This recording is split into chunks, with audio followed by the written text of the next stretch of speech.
meeting held this week by the City of Jamestown and the U.S. Army Corps of Engineers was to discuss preparations in dealing with the very high potential of flooding in Jamestown. I talked to Paul Johnston from the U.S. Army Corps of Engineers, who told me a little more about what to expect. The very high potential for flooding in Jamestown this year. It's going to be, we're looking at conditions very much like what we had last year that required the construction of several miles of levees to protect the town. Levees are important in flood relief. Paul explains more of what they are and that all levees are equally effective.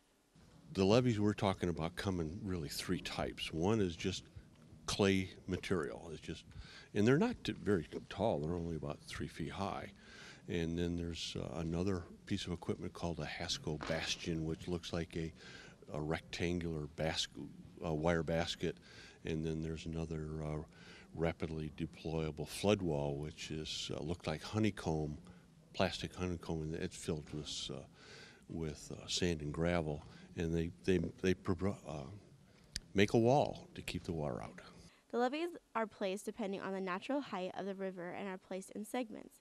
The levees are placed in people's backyards, streets, and wherever else they are needed. The levees, though extremely beneficial, can be somewhat of an inconvenience. There's obviously some inconvenience to go with it. There's piles of dirt and this other stuff in people's backyards, and it makes a mess for a long time. Last year we were involved in this for 133 days, so it takes a while.